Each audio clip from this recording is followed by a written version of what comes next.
exciting. Yeah. Arab special. Yeah, that's the Arab room. Are we going But inside? it is, Okay, it is, occupied. Available to come back to later. So, we go to the short room. Yeah, this is the banquet hall. After the tour, you'll be able to come back around the house. This is all available to come back in. You can ask her a million questions. And we'll be able to answer them. I'll think of some answers, whether or not they're right. Right. Okay, so.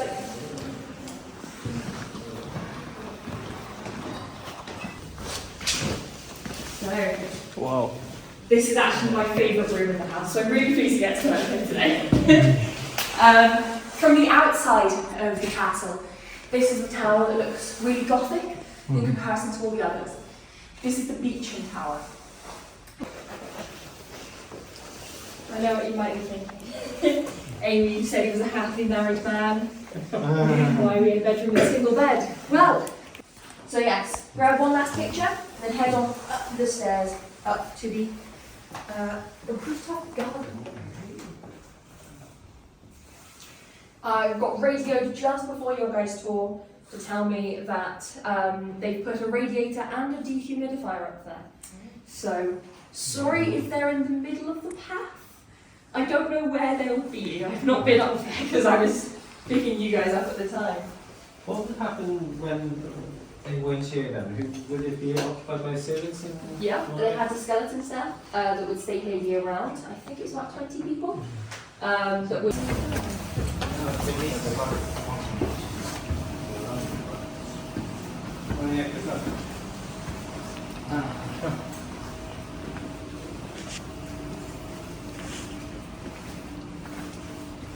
They lied to me, there's not a radiator. Oh, no, there is.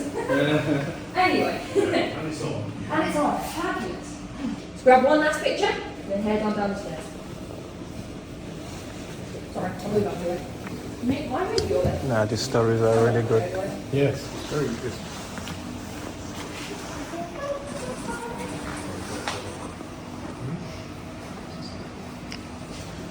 The drawings on the wall, the stories are really amazing. Extraordinary.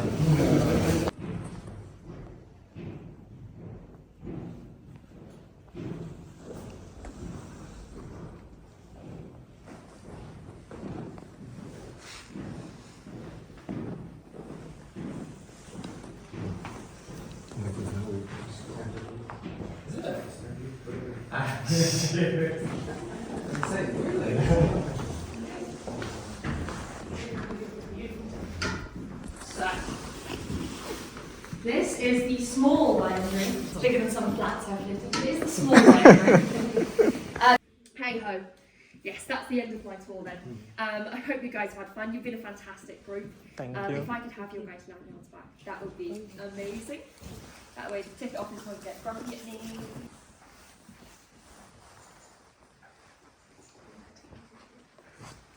Well, if you need me ready, I'm on the 12 o'clock, but I've got 10 minutes, so I'll be there. Goodbye.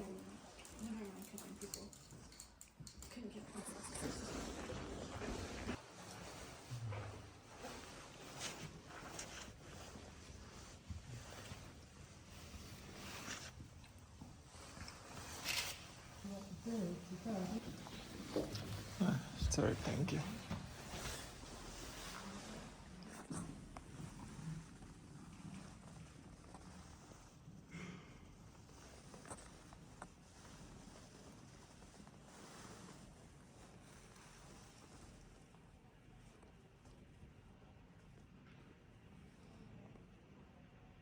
What's the name of this room? Banqueting hall. Ah, banquet here.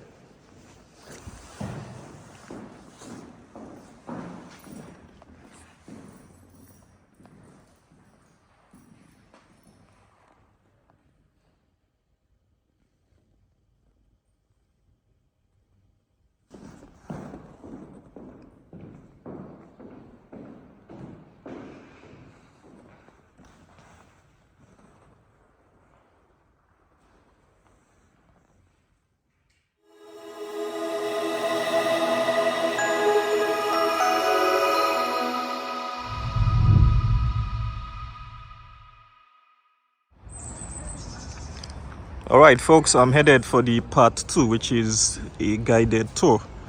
Well, I'm not too sure if they will allow me to do some video while on the tour, but I will try and see. I will try and see what will happen. But yeah, I won't really sweat it too much, to be honest.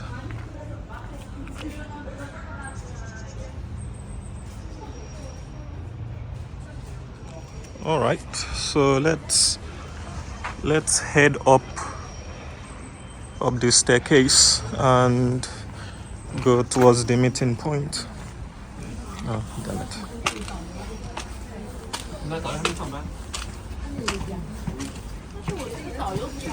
Morning.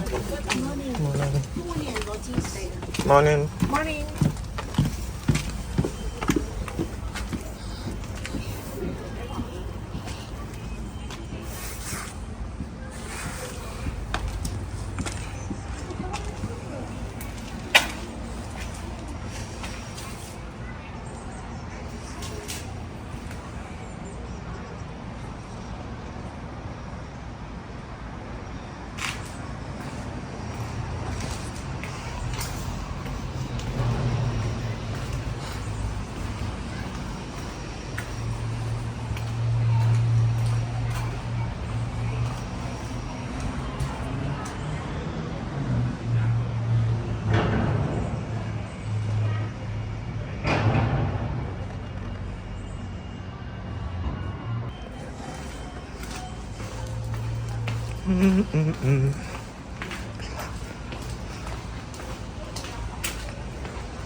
The house tour starts here. Please wait here and your guide will come and meet you.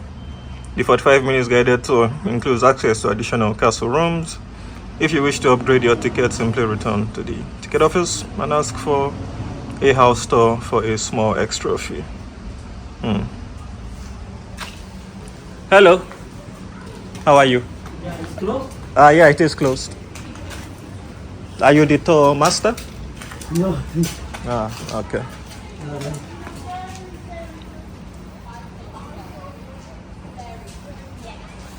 We are gonna go to the toilet and then we're gonna start up the cabins. And we're gonna come to the castle and then where everybody's really, really good. We want to look at the armor. Yeah, we'll have a look at that.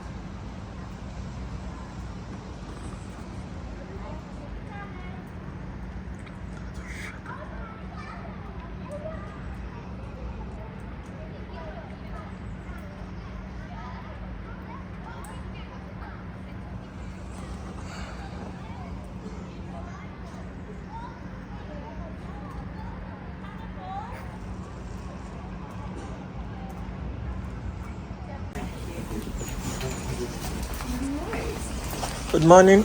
Good morning. Thank you. No worries.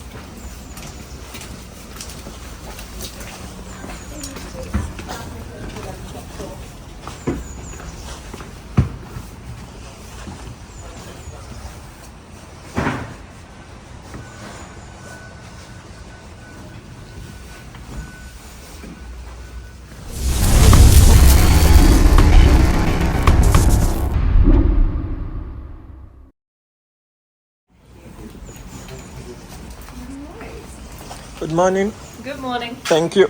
No worries.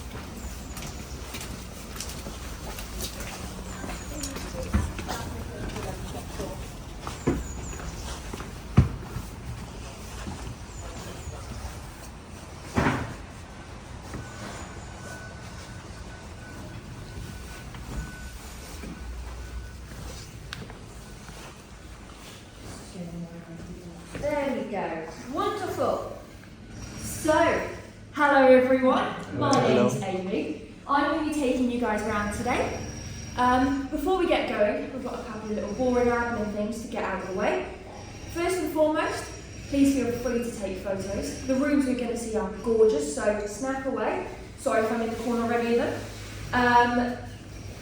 The only thing on that is please don't use flash on any of those photos. Also, please no food or drink.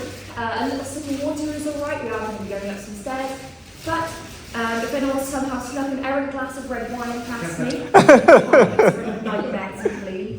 And in a similar vein, please don't touch any of the furniture because it's all about 150 years old. And as I said to my tour group the other day, who were all about that tour, that is older than their teachers. So, righto. With that boring bit out of the way, also an apology for the construction sound. We have in our car park retail act, which means it's a bit loud. Oh, okay. I'm gobby enough that hopefully I should be able to be heard over it. But yes, with that out of the way, welcome to Cardiff Castle. The site has been occupied for about 2,000 years. First, the Romans came along in 55 AD. When the Romans were here, the sea was a lot closer and the river was a lot closer, and this was a perfect place for them to build a fort. They occupied it for a few hundred years, and then in the 5th century, not the 15th century, the 5th century, the Romans leave Britain.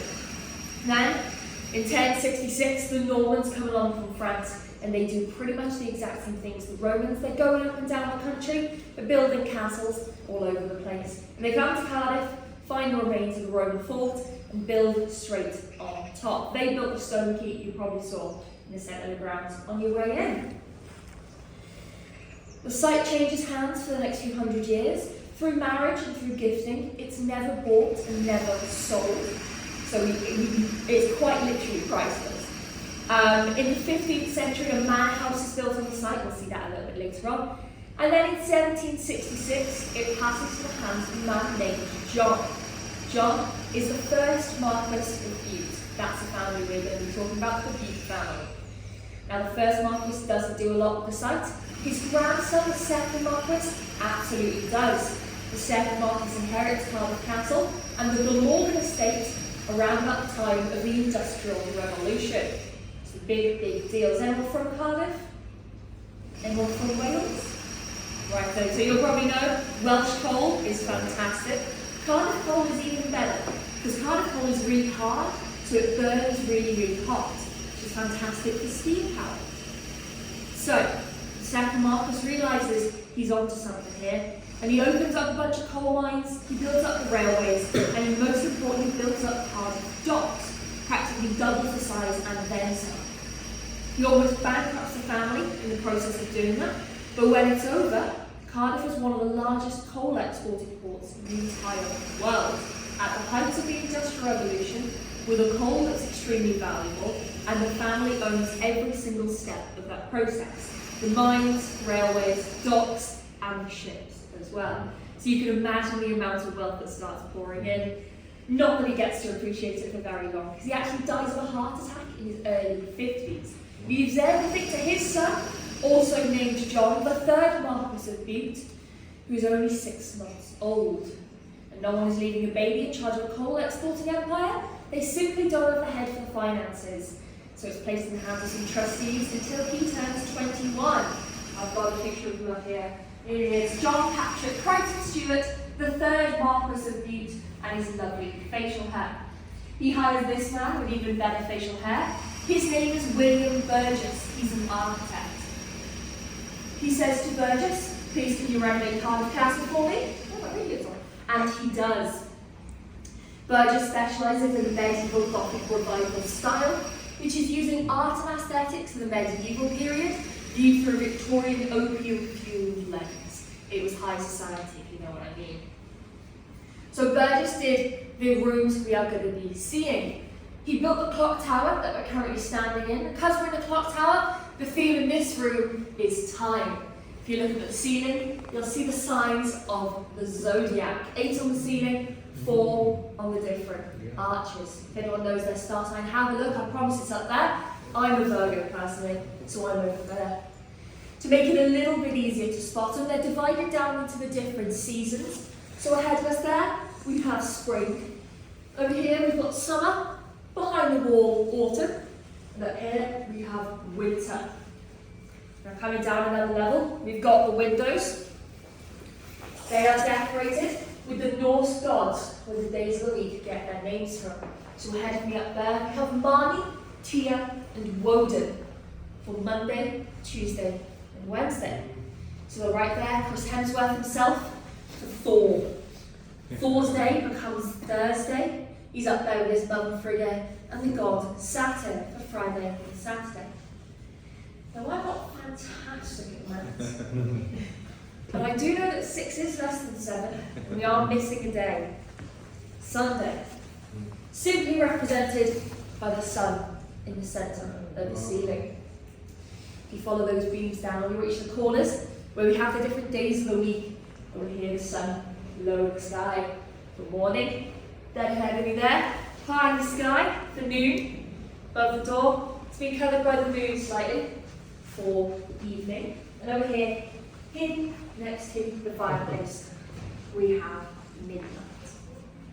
Which brings me to the fireplace. Perfect, convenient little segue. The theme of the fireplace is actually different to the rest of the room. The theme of the fireplace is love. John was married to a lady named Gwendolyn, and they were a genuine love match in the Victorian period. That's pretty rare. It's a big deal. They loved each other very, very much. And so fireplace is themed after love. Up top, Amor, the figure of love. Standing upon Capricorn, one of the winter signs. I'll explain more why we have one of the winter signs specifically up there in a second.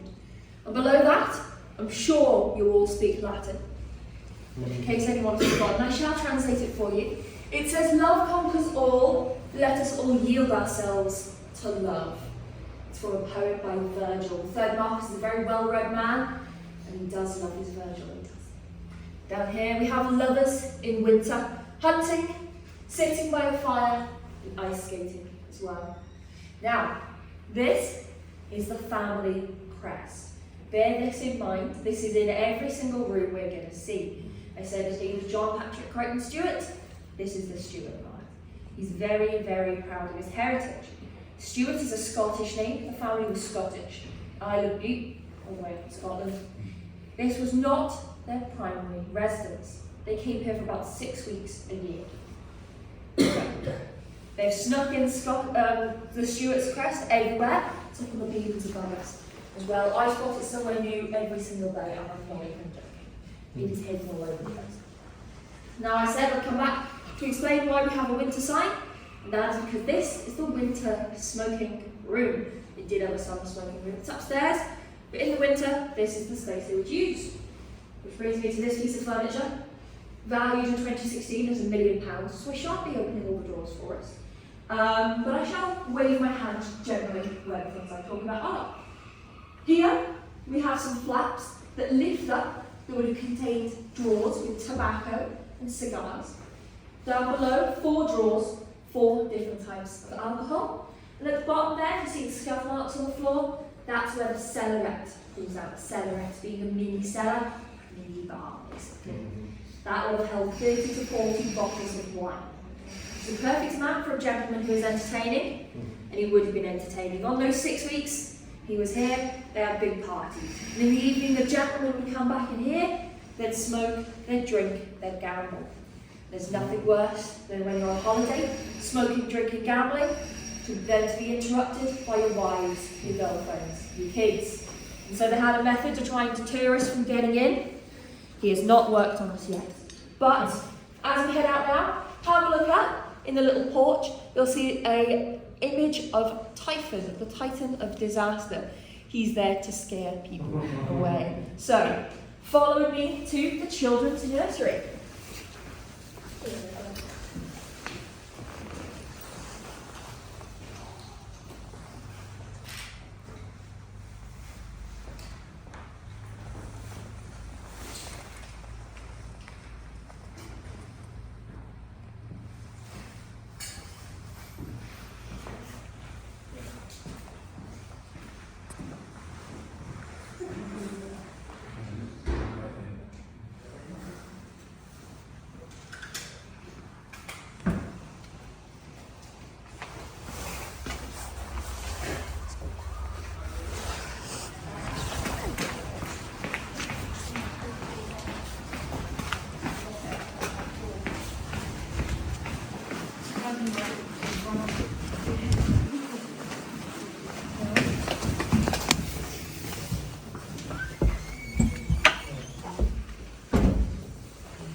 Lights? That's really strange because we have had another tour through here this morning, which means there might have been a primary school group here doing their tour in the dark. I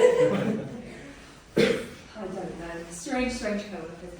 Anyway, so yes, this is the children's day nursery. They did have a night nursery. That was upstairs. They had 4 children. Here we have Margaret. She's the oldest and the only daughter. Over here we have little John. You may be noticing a pattern. All the oldest sons of the family were called John. When he has a son, he names him John. You'll never guess what the 8th Marquis, the current Marquis, is called? John. It is John. Congratulations. There will be a quiz at the end. Over here we have little Ninian, and here we have little Colin sat on his sister's lap. Ninian and Colin, both names of Scottish saints. So, the 3rd Marquis was a very, very, very well-educated man. 3rd richest man in the entire world. Didn't have to work a day in his life. He was able to pursue his great passions, one of them being languages. It was said that he could understand 21 languages, which is a couple more than I can do. But he wanted his children to kind of follow in his footsteps, and so they had 2 nursemaids who could only speak to them in their native languages. One of them in French and one of them in Welsh. By the age of 10, children would speak 5 languages: English, French, Welsh, Scots, Gaelic and Latin. Family probably could have communicated just in Latin. One of his other loves was literature and stories. We'll see his library right at the end. But the walls up here are decorated with different children's stories. Now, I had a tour group the other day. He was able to guess all of them, and they were about 9 years old. So let's see if we can guess a few and beat them right off. So, up here, we've got a young lady with glass slippers being put on her feet. Cinderella, yeah. Over here, an English knight who's been fighting the dragon. St. George. St. George, yeah. Over here, we have got a man with a magic lantern. Aladdin, yeah. Above the door, a cat, a very nice pair of boots. Puss in Boots. Right here, a princess, very long golden hair. Rapunzel, yeah. Actually, to give you guys a little fun fact, the dog that is underneath her hair, it's nothing to do with the story. That's one of the children's pet dogs. It has immortalised up on the wall. Over here we've got 2 young lads, giant's heads on beanstalks. Jack and the beanstalk, yeah. Above the door, very beautiful young lady holding hands with a man with a beast's head. Beautiful beast. Next one along, Englishman with a bow. Robin Hood. Speaking of hoods, back of the wolf. Young lady with a red one. Red Riding Hood. In the carriage, got a princess, a very beautiful, who's been asleep. Sleeping Beauty. Sleeping Beauty. And then right at the end, a gentleman who's been marooned on a deserted island. Robinson Crusoe, yeah. Now, one more story. Right here. It is a French story. It's called The Invisible Prince. I'm going to say something that might make you go, Amy, what on earth are you talking about? But can anyone spot the prince? The bird? The bird's a good guess, not quite the bird. Oh yeah, I can see.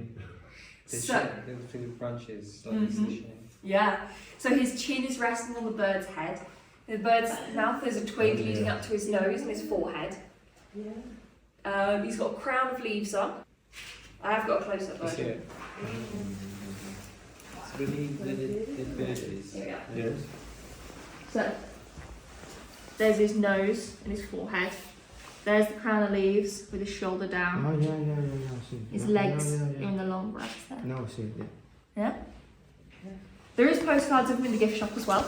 If you want to wow the people at your next dinner party. So, in the lanterns, we've also got different nursery rhymes over here. Rub-a-dub-dub, 3 men in the tub. Hey little diddle, cat and fiddle. Over here we have a little boy blue. And over there, Mary, Mary, quite contrary. Now there's one last story.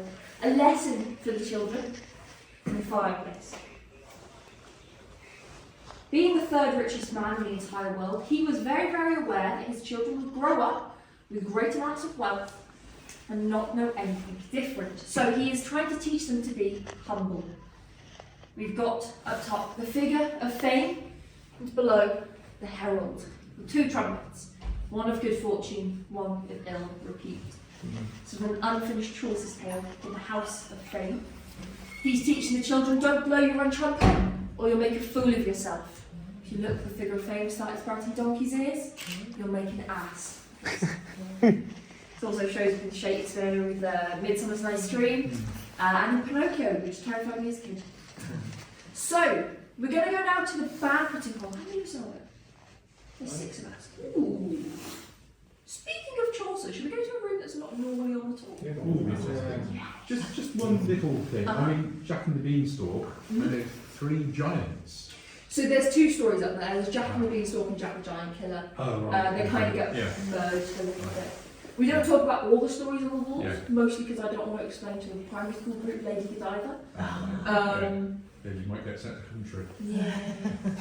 So, but there is a lot of stories, like Fatima is up there, and Reynard as well. So yes, we're going to meet in the banqueting hall. I've got to shut the door behind this, lock the next group out. But yeah, we're going to pass a room called the Arab Room. Do have a look in there, it is gorgeous. But it is also on the free flow, so you can come back to it later. Hopefully, the lighting will be fixed in there as well. The lighting was broken recently, well not broken, down to conservation recently. But should be up now. So, following me, I'll show you where to go in.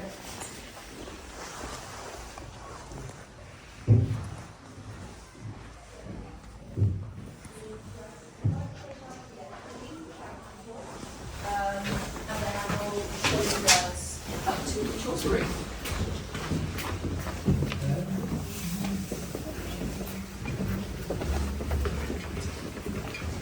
Hello.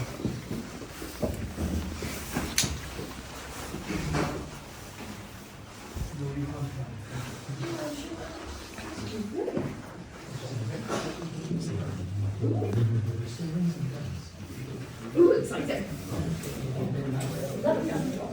Yeah. Arab special. Yeah, that's the Arab room.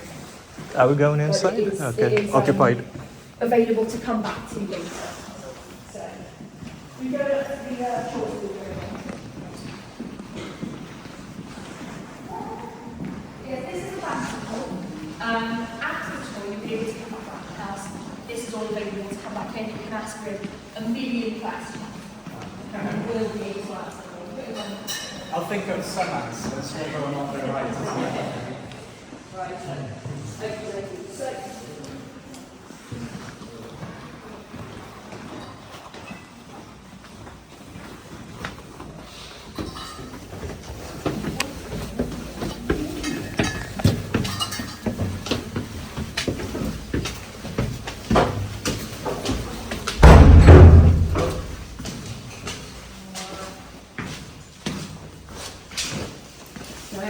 Wow. This is actually my favourite room in the house, so I'm really pleased to get to work here today. From the outside of the castle, this is the tower that looks really gothic in comparison to all the others. This is the Beauchamp Tower, named after the guy that built it. When I mentioned that 15th century manor house, that's the banqueting hall. So that was originally 7 bedrooms. They knocked it all through to make it a banqueting hall. And so that's the oldest part of the house. This is part of it. This is named the Chaucer room because it's all decorated with different Chaucer tales. Up top, on the fireplace, we've got the man himself. That's Geoffrey Chaucer. If you've not heard of Chaucer, he's a poet in the 13th century. Wrote the Canterbury Tales, and that's what we've got in the windows right the way up at the top of the tower. We've got the Canterbury Tales right up there. He also wrote the Parliament of Fowls, found as being birds, and that's in the walls around us. The different ladies here are the women who suffered for love. Cleopatra, Thisbe, Philomena there as well. Philomena. Philomena. Now, the G that is just behind Geoffrey up there is not actually for Geoffrey. That's for Gwendolyn. That's because this was Gwendolyn's room. So the third Marcus had his own rooms. He had a study right downstairs, but this was for Gwendolyn. And so the G is up there for Gwendolyn. The floor makes a maze. I've never actually completed it, but the floor is a maze leading right away to the centre. Gwendolyn would have come up here with the kids. They would have been able to play in the maze.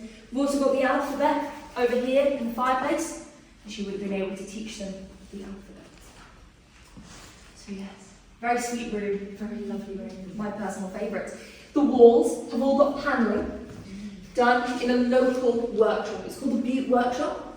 Most of the wood panelling that you see around the castle was done in that Butte Workshop.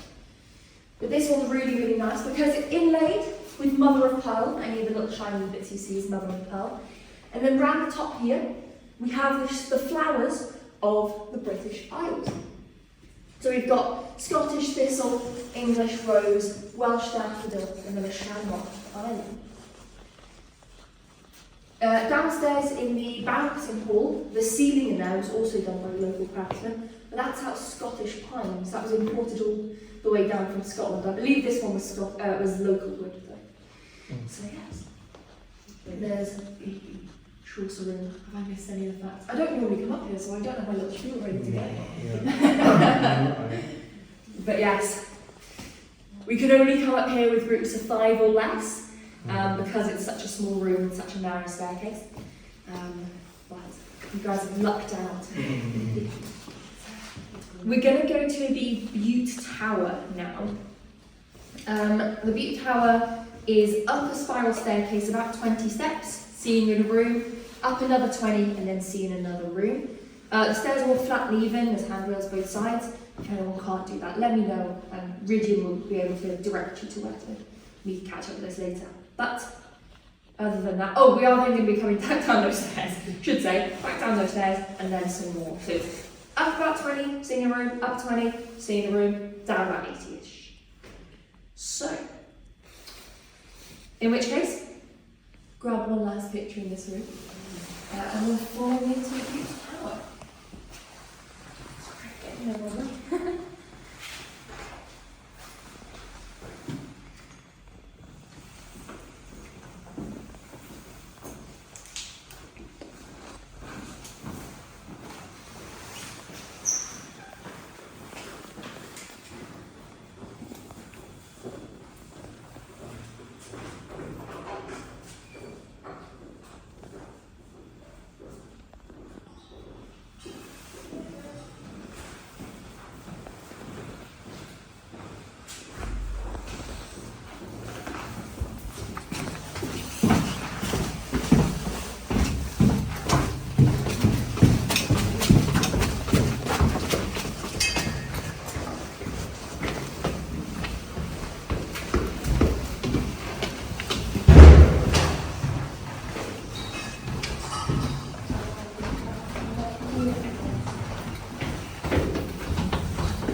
So,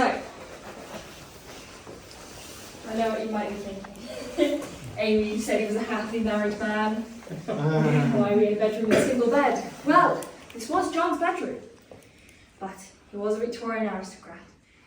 And in Victorian aristocratic society, you had 2 bedrooms. One was the marital bedroom, that's downstairs. We have just passed it. Unfortunately, we can't go in because it's now my boss's office. I think he's still got the bed somewhere. But the marital bedroom downstairs is where Gwendolyn would have slept. She would have been able to invite John to join her. And if she didn't, he would have come up here to sleep instead. And if she did send him up here, he probably would have been able to look up and reflect at what he's done. On the 189 beveled mirrors. Yes, there's 189 beveled mirrors. And on the beams below that is the name Johannes. Johannes is Greek for John. Oh. It's written once forwards, once backwards. The idea is you can read it the right way round in the mirrors. I don't know how many of them actually reflect it at the right angle, but that's the theory behind it at least. So, he's got his own name up on his ceiling, or if we're giving him a little bit of credit, the name of John the Evangelist, who we have up on the fireplace. When he was 21, the third mark was converted to Roman Catholicism. Picked John the Evangelist to be his named saint. What year would that be, roughly? About 1870. Yeah, so it's the time the Oxford movement's kicking off and all that stuff's going on. Yeah. So nowadays it's not so much a thing. Oh, now he's Roman Catholic. Okay. Back then it was like, oh, he's picked Roman Catholicism out of everything. He was Scottish Presbyterian before that, but then he became Roman Catholic and was a very, very devout man. The theme of this entire tower is religion. You'll see that in the next two rooms that we go to. But yeah, so we've got John the Evangelist up there. That's gilded bronze, that statue is. John the Evangelist wrote the book of Revelations, which is the last book in the New Testament. In it, there are 7 letters to the churches of Asia Minor. And that's what we've got in the different windows. The churches of Asia Minor. All the writing here is Greek, one of the languages that John did speak. So. Now, if you look up at the top of the ceiling, you'll see different angels standing and looking down at us. Anywhere you stand in this room, there is at least one angel looking at you. I normally stand here, and I normally mess up when I say 7 letters to the churches of Asia Minor. I keep saying 7 churches to the letters of Asia Minor.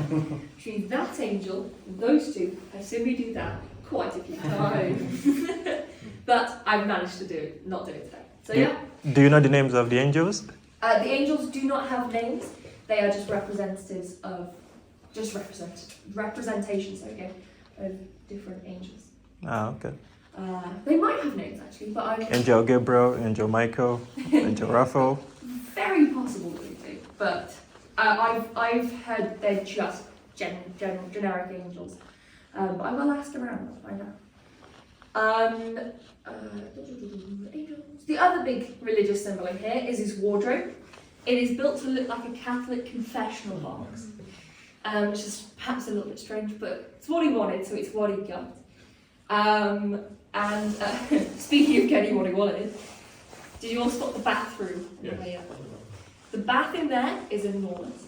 Bearing in mind he's about 6 feet tall and a very broad man, third mark is. But the bath in there is enormous. The bath and the sink both have running hot and cold water. And through the door, right at the end, is a flushing toilet. This is the 1870s. That's a really big deal. That's really, really expensive. It's one of several that's in the house. There's another one in the clock tower as well. In the servants' quarters, but we don't think it was for the servants. We think it was for the people who would have been up in the summer smoking. So yes, very, very, very expensive bathroom, made even more expensive by the 60 different tiles of marble, stone and mineral on the walls, each with their name inlaid in gold leaf. We don't know why that is. We can normally make a pretty good guess based on Burgess's notes as to why he makes different decisions. However, the design notes have been lost. We don't know why there are 60 different tiles up there. We like to joke that maybe he had 60 samples left lying around after looking at marble elsewhere in the castle and just put it up on his wall. Or maybe the third richest man in the entire world wanted to spend a little bit more money on his ensuite bathroom in a bedroom he might not have spent a lot of time in his holiday home. That's the level of wealth that we're talking about. Either way, no matter the reason, it does look very fetching. So grab a picture. If you're planning to renovate your bathroom soon, I'm sure the folks at B&Q will be able to help you out. But we're going to head upstairs to the most unique room in the house. I'm going to follow you guys up there so I can shut the door behind us. Again, blocking people out. So yes, grab one last picture, then head on up the stairs, up to the rooftop garden. I've got radioed just before your guys' tour to tell me that they've put a radiator and a dehumidifier up there. So, sorry if they're in the middle of the path. I don't know where they'll be. I've not been up there because I was picking you guys up at the time. What would happen when they weren't here then? Would it be occupied by servants? Yeah, they had a skeleton staff that would stay here year round. I think it was about 20 people that would have kept up the cleaning, kept up any of the maintenance, particularly looked after the ground. They had a lot of plants here, had their own vineyard here, and things like that. So they had a skeleton crew of servants, and then they would just bring any other servants they needed with them at the time. So man servants and things like that. How does this compare to the normal residents then? Do you know?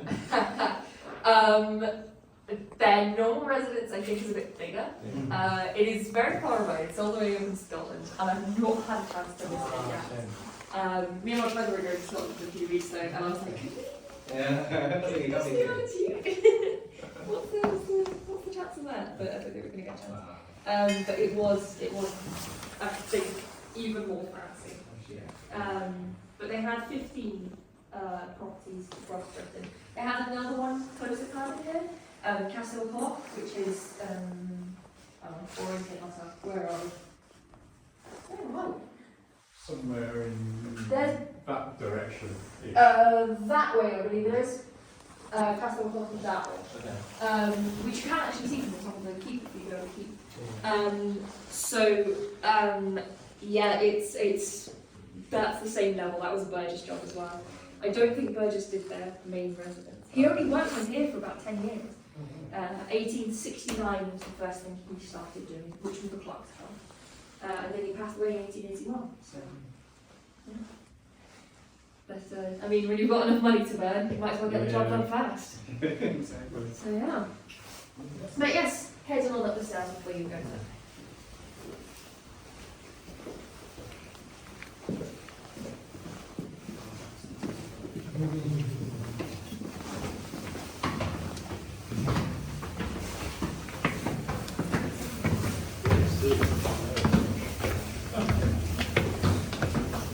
It never loses its charm.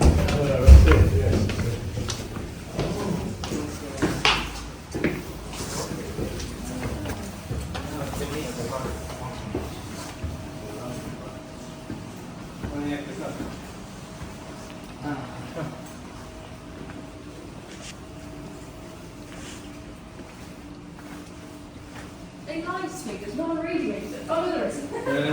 Anyway. And it's on. And it's on. Fabulous. Yes, our heating is broken right now. This will come more relevant in the last room of the house, where there should have been built-in radiators. Currently don't work. But yes. So, we are now in a Roman garden. The third Marquis went to Pompeii twice, came back and said, Burgess, I'd like a Roman garden, please. And Burgess did it. Hence the covered walkways and the mosaics as well. It's all modeled to give that Roman feel. Same as the planter boxes here. They look like Roman charcoal bones, but they would have had plants in them. There would have been plants hanging from chains in the animals' mouths as well. I've got a picture of what it would have been like with all the plants. Unfortunately, you'll see the cracks in the floor. Damage started going through. Water was going through to the bedroom below us as well, which is obviously not great. So we had to take away all the plants and cover the roof as well. It was open to the elements for about 100 years, hence the damage. Wales is very windy, very rainy, very cold, very much not Roman. But they tried their best. Now I said downstairs, the theme of the tower is religion, and that's continuing up here. We've got the story of Prophet Elijah in the walls, right the way around. And below it, it is written in Hebrew, drawn straight from the book of Kings. We've got the gutters in the middle, making the shape of a Celtic cross. Now, they are there for a nice, fantastic reason. They are facing a statue of Mary. Oh, I get this on. She is pretty unique in versions of Mary. She's smiling. Most of the time she looks really serious. And she's got a little smile on her face. And I've come over to this side of the room for a reason. And that is because she's got a really fun feature about her. If you stand with your back to this window right here, you'll see that the fountain ever so slightly offset. You might not be able to see it, you've got to stand with your back to it. Ever so slightly, just a little bit. Enough that you can't notice it from anywhere else in the room, but it is very much noticeable in the summer months, because behind this little door here, I wonder if it has two windows to open it. Oh, fab! It was really windy the other day and I opened it and it got knocked off my feet. Oh. But there is a little window. The sun comes through and lands straight on Mary when it's setting in the summer months. So that's why the fountain's offset, it's to allow for that. That's the window's hidden behind all of these little doors as well. Not as a lady on my tour very confidently said the other day, cupboards for opium. But yes, so very fancy room. Would have been really peaceful up here originally. We wouldn't have had the sound of the dehumidifier going on. And you wouldn't have had the sounds of the city either. Third Marcus would have sat up here, fed birds. We're going to go downstairs now to a room called the small dining room. I'm going to be following you guys down. So it's right the way down to the bottom of the tower. There's a door, there's not a door, a rope to stop you guys going too far. But they were a small enough group that I won't be far behind you if you get lost. Shouldn't. One staircase, but I'm going to be following you guys down. So grab one last picture, and then head on down the stairs. Sorry, I'll move up here. Why are you there? Nah, these stories are really good. Yes, very good.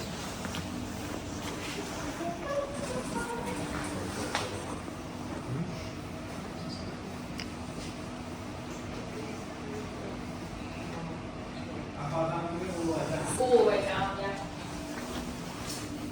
It should be signposted.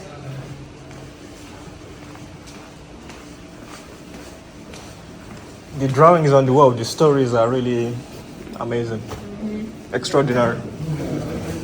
It's quite something.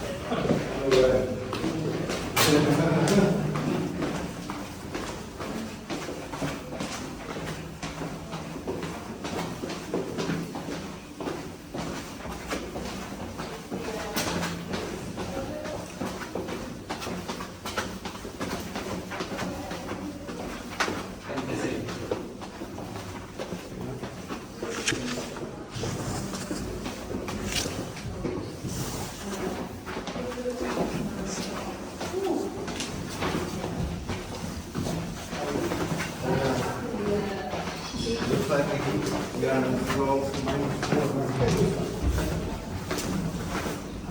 Yeah, I think we probably do that.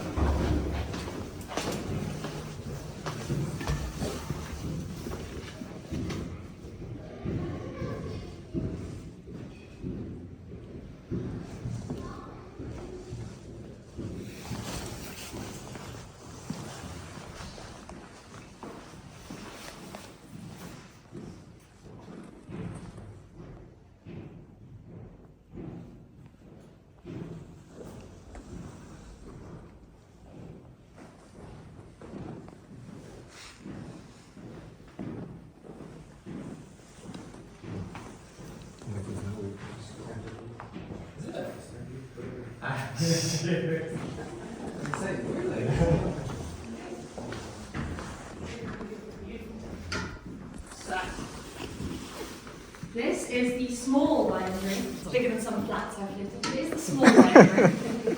The theme of the religion is continuing over here on the fireplace. In the centre there we have three angels. To the right we've got Abraham, who is praying, and to the left Sarah, his wife.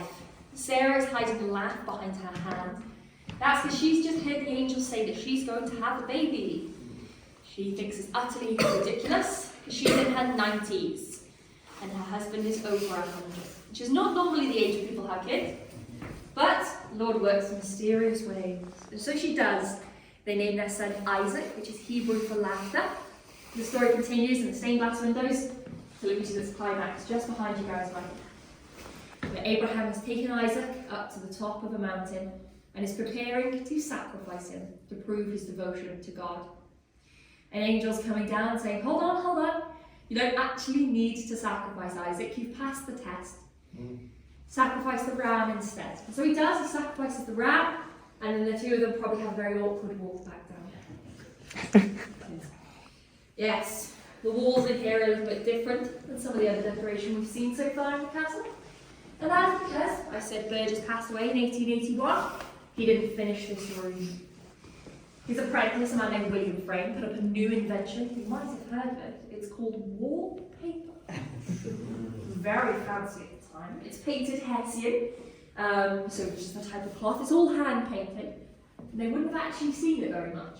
Because if you look at right at the top, there's a gold beam running round with little loops in it. That is where chains would have hung for portraits. So the walls would have been covered in portraits.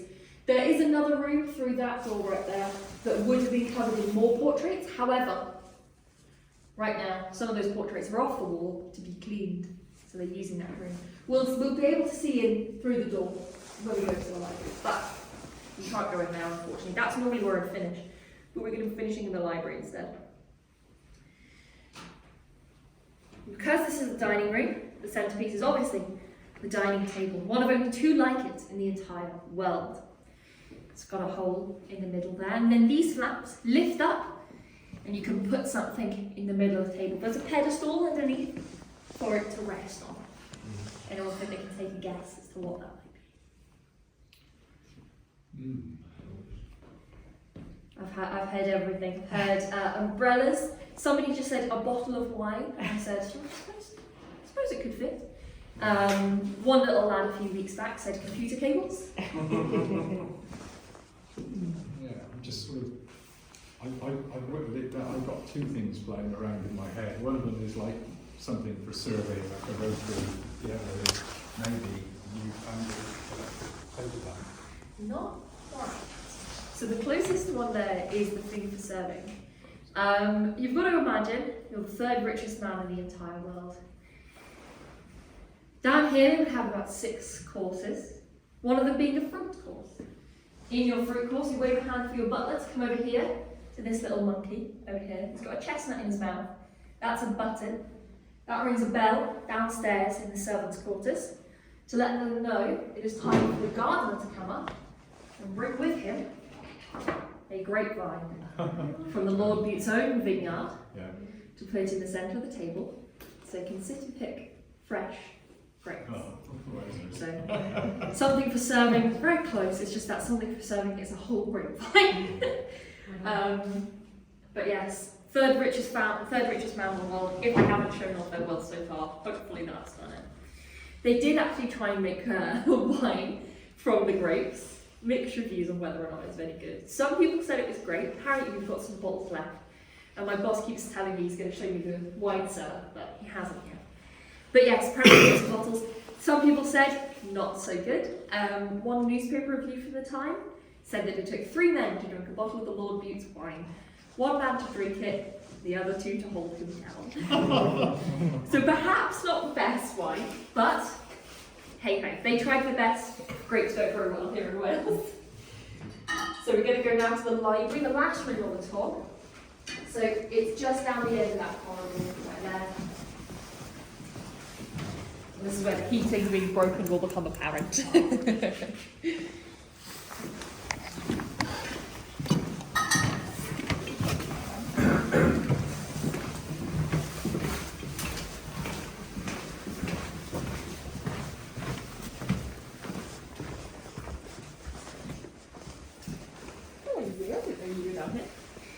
Yes, that's that third drawing room that we're normally finishing, but as you can see, kind of hard to fit a tour group in there at the moment, with the third Barkris being off the wall and all.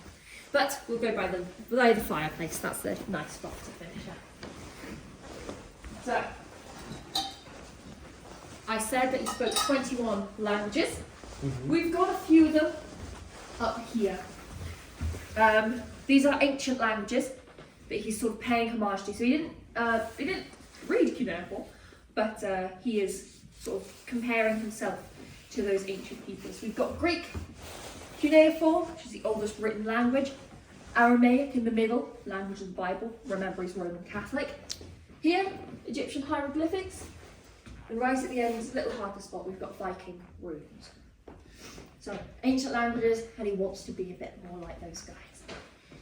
The little angels that we've got around are each holding names of authors. I said he liked Virgil, he liked Chaucer. You've got Shakespeare up here. Byron is somewhere over there. Tennyson's at that corner, I think. I lost Tennyson for a while, and now I'm assuming he's over there, but who knows. But yes, different authors. The bookshelves do not have the original books in them. They are real books, and they are from the time period, but they are not John's books. The family left in the 40s and took most of that with them, along with all those portraits, a lot of the furniture, and all their books. That's all the way up in Scotland now. But the books are from the time period.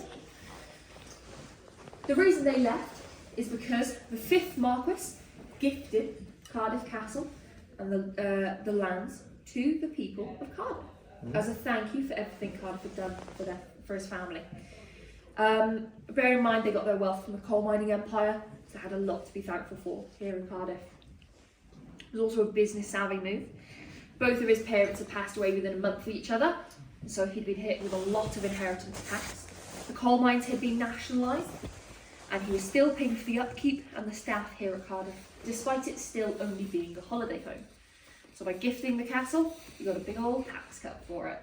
So, generous move, but a business savvy one nonetheless. But he's the reason you guys have been able to come around, why me and Luke over there have both got jobs.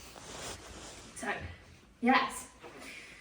That reaches the end of my tour.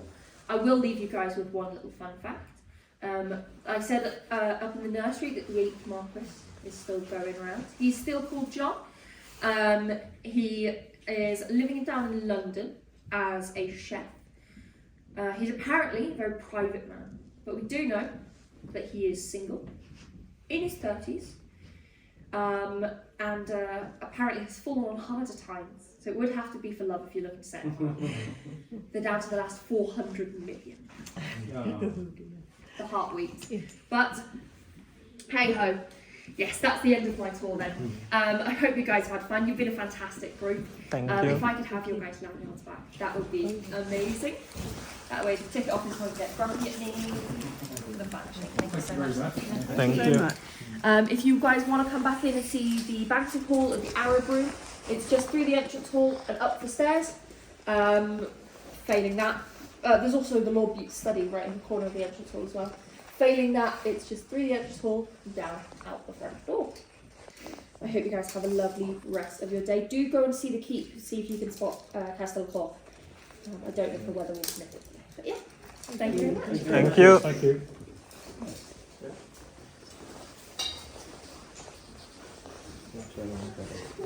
Yeah.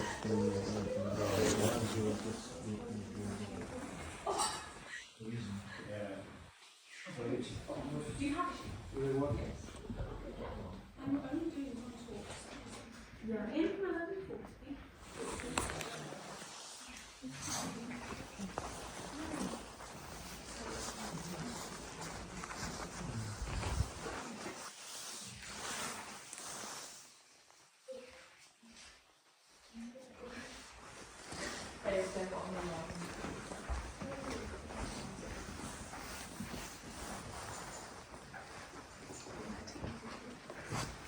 Well, if you need me a radio, I'm on the 12 o'clock, but I've got 10 minutes, so I'll be right. Goodbye. People couldn't get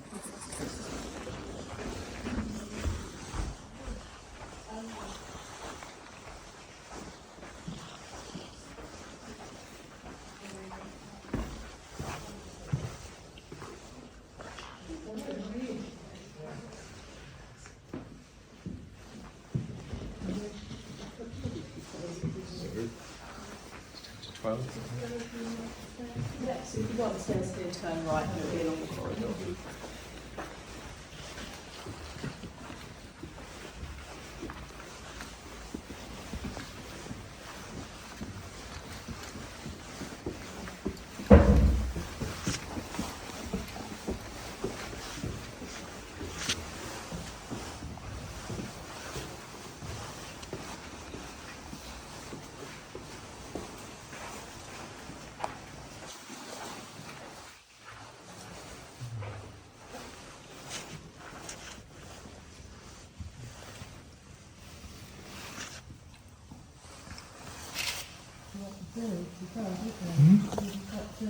Yes. That's like a marble fireplace.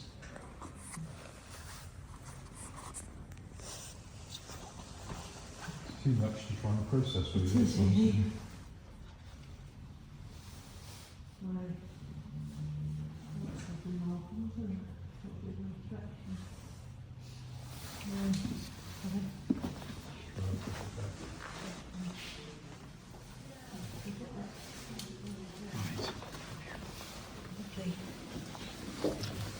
Sorry, thank you.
Hello, how are you? What's the name of this room? Banqueting hall. Ah, banquet here.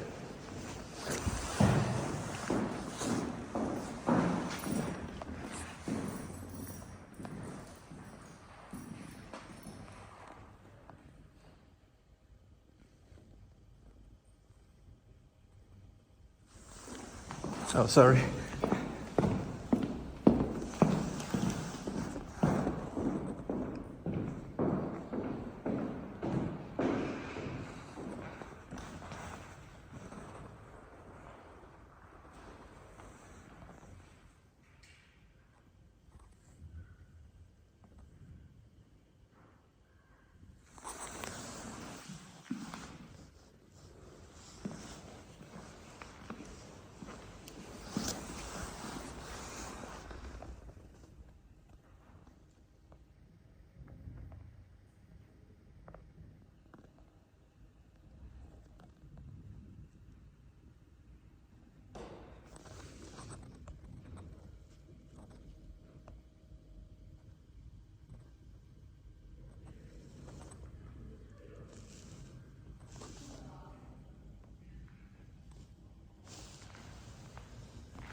Success.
How do I go out of here?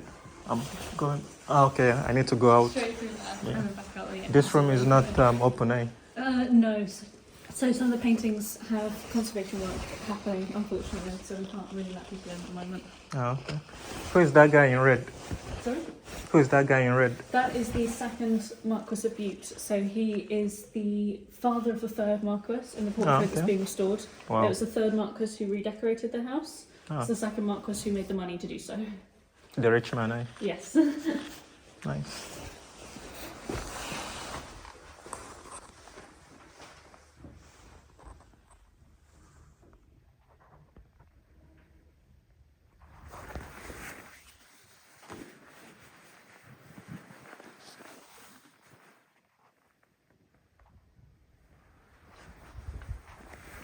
Okay, thank you.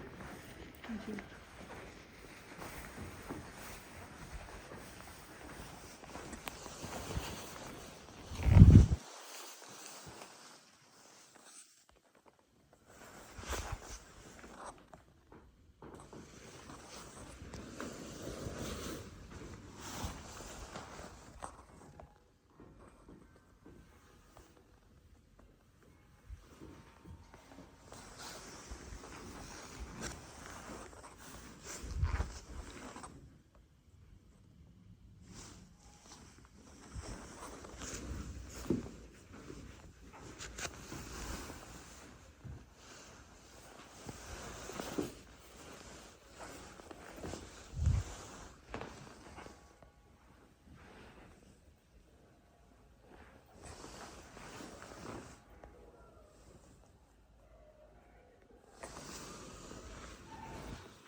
You need to get that parking again for 12 o'clock door now.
How do I exit?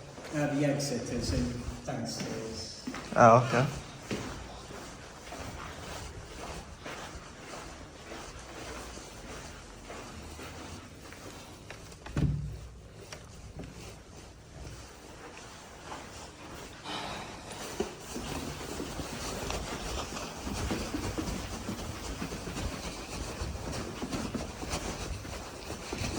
I've been going around in circles. How do I exit? Oh, sorry. Oh, damn it. Thank you. Oh, yeah, it was absolutely fantastic. Crazy, eh? Yeah. It is competing with the Pristine Sistine in Vatican. I wouldn't say as good as that, but it's cool. I mean, it is all right.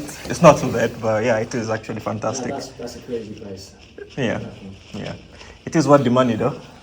Good. Yeah. Tell your friends. Tell your friends. They'll start trooping.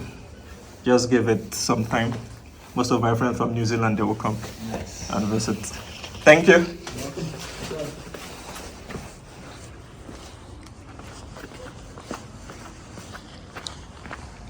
Whoa, ladies and gentlemen, that is the end. That is the end of a successful guided tour. Oof, now let me see what to do. Anyways, a very big thank you to each and every single one of you yet again, once again, for stopping by, dropping by to view yet another of my travel showcasing videos. Please do like, share and subscribe, and I will see you guys in the next one, and I hope that you guys have enjoyed in great details. Oh, damn it, I stepped on the water. Anyways, bye bye, and subscribe and like. Thank you very much, highly appreciated.